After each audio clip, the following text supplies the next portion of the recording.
Welcome back, Wolfpack. Verlis here, and today I want to bring something to your guys' attention. The title of the Pokemon Sword and Shield reveal on YouTube. I feel like it's very interesting and very deliberate on the Pokemon Company's part to announce the games in this way. Forge a path to greatness in Pokemon Sword and Pokemon Shield. Now, for starters, Forge a Path, that is one of the coolest taglines of any Pokemon game, and it ties in, Pokemon Sword, Pokemon Shield, Great Britain, medieval influences. That's just really dope. But it's telling you that you are forging your path. You are creating your adventure in this game, and they chose that because, look, it doesn't say Pokemon Sword and Shield reveal, Pokemon Sword and Shield announcement, Generation 8 trailer. They don't even use the word trailer in the first trailer for the new Pokemon games. I think that is a very bold statement they are making, and it ties in with the map as well, because I can't stop looking at this map. I can't stop trying to find new things and little bits of excitement to have about the Galar region and Pokemon Sword and Shield, and every time I look at it, I see something that makes me a bit happier because it's another discovery to the pile, but I also feel anger when I see the stupidity of people commenting about the map. What they say is, oh, looks lame, seems like it's cool and all, but it's just another linear region, going to be handholdy like Pokemon Sun and Moon. It's just vertical, so there's no freedom, there's no backtracking, and there's no exploration.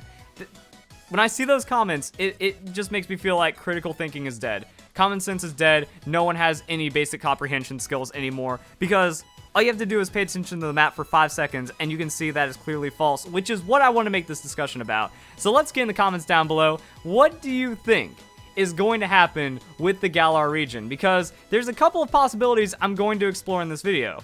1, no gym order. Now, maybe like the first, second, and 8th gyms are going to be kind of scripted just to kind of keep something in line so you just can't wander all the way around the game. So not completely open world like Breath of the Wild where you can just hop off the Great Plateau and then go straight to Ganon. Not quite that intense, but at least the most free exploration we've ever seen in any Pokemon game. So I think that's also something to bring up. Or maybe a scaling gym order. I've seen my friends talk about this, people have been wanting this, that say I beat the 5th gym first, so in order like that, and then that means all the other gyms get stronger. So just based on the amount of badges you have, makes the trainers and the gyms, or maybe the trainers in the area are naturally strong, but the gyms are going to scale with your level, with your badges, stuff like that. So which one do you think it is, and which one do you want it to be?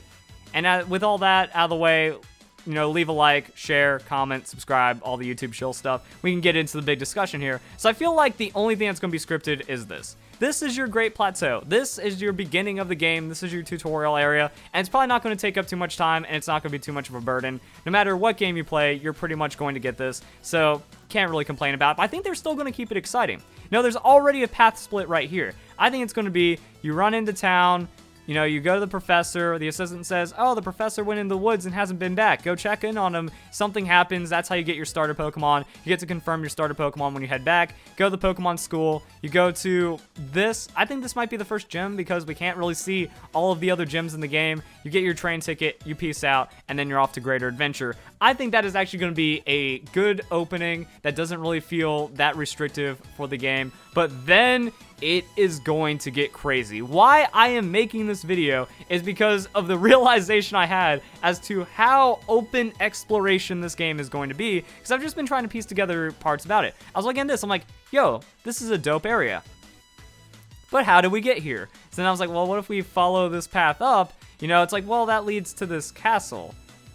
That's kind of confusing to me, because does that mean like we have to wait till the late game to then backtrack all the way through this? Worst case scenario, if that was the case, well, at least there's backtracking. It's not a completely linear region, and then more game content opens up the more you explore and the further you make it in. However, I didn't see the most plain thing, that we have right here a gate. So the second major city, or maybe like the first major city, just the second town, the experience in the game, which also has a gym inside of it, already has a route out that connects into the late stages of the game. That's pretty cool. And also you get to like catch Pokemon here, but then you just have to look. How is this this isn't just an up and down game. You don't move up, you don't move down, you're not on a rail inside this game, because that's a train that cuts out all the way up here and then goes off into no man's land. Then we also have a path that you can take over here. This cave plops you out here. Well, that already throws you next to a gym into another city. That's kind of cool. But what about this? I think this track goes all the way up and then goes to the rocky area, and then this path, You go down, you walk over here, and then you're already in another gym. With that, in the second stage of the game, the first major city, I think that gym might be like mandatory. Maybe not. Like, it could also pull like a Lumio City to where you do some exploration, you pop back into the central place, and then you're able to take on that gym. Or maybe the gym is too strong, and that's why you're encouraged to head south, head out, catch your first couple of Pokemon here. Because, like, that is an interesting thing. If you're just kind of locked in here, it also could be like Howley City. There's Pokemon to catch inside here. There's some trainers. Maybe there's, like, some training areas. You beat your first gym. You still learn a little bit extra about the game. But then you're free to do whatever you want. Game Freak taking you off the rail and say, fine, you said you wanted, you don't want to be hand-holded. Go, run, have fun, be free, because that is like one of the coolest things I could see, and also gives you different opportunities. You aren't forced to just go straight to the next gym. It's like, hey, you want to screw around and catch Pokemon for like hours and hours in this large open play field? There's even things to explore. Do you want to explore this little castle? Do you want to explore this clock tower? So there's things to do inside of these areas that are gradually unlocking. And I think that's another thing. It's like, all right, tell me how it's like with 5 paths coming out of the main castle, how this is going to be a scripted linear game or something like that. I don't know. And then it just gets better from there.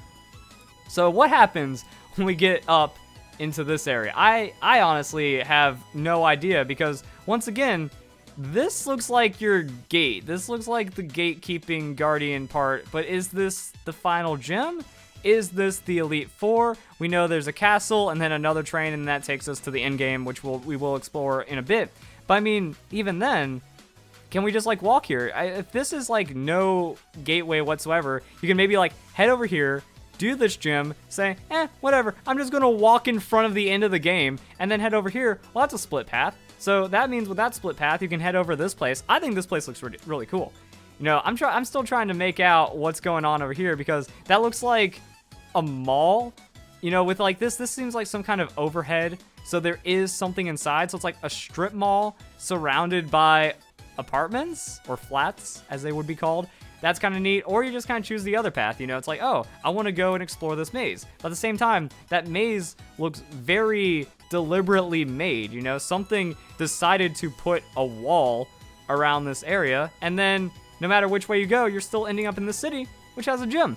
I think that's a really crazy city design. It looks like a giant mansion. It looks like kind of like a castle, but there's going to be houses. It's going to be a contained area. It's going to have its own shops and culture and new items and new things to explore and discover. And then there's a gym on top of it. But yeah, you head in, you head out. So whichever way you go, you get another city, you get a gym, and then there's this cool area that you get to see when Wishy-Washy is being caught inside the trailer. Over here is my happy place. Over here is everyone's happy place, because we got a mystical glowing mushroom forest and like a fairy gym. That's going to be Fairy Tale Land, and if they make it beautiful, that's going to be awesome. But this is another thing I love about the game. So when I was first looking at it, I'm like, what's this? I thought that the natural progression was you head over here, you bounce through, that drops you off in this area. However, that's not the case, because one thing I didn't notice before, this path goes that way, into the forest. Once again, the paths diverge. How cool would it be if you could just skip that gym, head over to Fairyland because you want to see how cool this place looks, beat that, and then you come back and whip on this guy with your grass Pokemon that you caught in the forest or something like that. I don't know. That seems like there's a lot of different ways you can take this game, and depending on how you arrive here in the first place. Because of this, like this almost seems separated in its own way. Oh wait, I need to zoom out a bit more. It's hard to like kind of keep everything in this map. But yeah, because of everything being like this, it's like that seems like at the very least, maybe there's going to be set areas where it splits. It splits between the water and the grass area. So you head off here, this is a split. You can make a choice here, and then you get to do whatever. When you've completed that, you can move on. But then you have 4 places to choose from, or at least 3. 1, 2, 3. And with that split, you can kind of choose another decision, another track that you want to face. So it won't be completely freeform, but also won't be completely scripted either, which I think would make tons of people happy.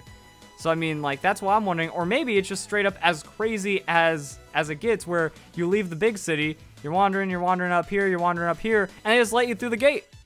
Oh, I just skipped the grass area, I just skipped the water area, and now I'm able to go this way, or this way, and I'm gonna get my butt whooped. See, I would actually, like, I actually think it's interesting, because I've seen people say the amount of gyms you have should change the level of the gym leaders you go up against. I actually wouldn't like that. I would like if these guys are set at their levels, that this is supposed to be by level the 6th gym, But if I want to do it third, I can pull some shenanigans. You know, I'll buy 1,000,000 battle items. I'll farm against the trainers and then get my like level 10 Pokemon up to level 10 against level 50. No matter how many battle items you have, it's not going to work. But, you know, kind of like train along the way and then end up like getting a surprise badge upset that then over levels me.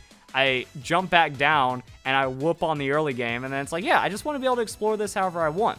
Or at the very least, if the gyms are kind of scripted in some way, it seems like there's still more than enough places to explore. We have this little factory over here. Has like power plant feeling to me. So it's like, oh, a little extra building. Do you want to go out of your way for this building and then catch some neat Pokemon?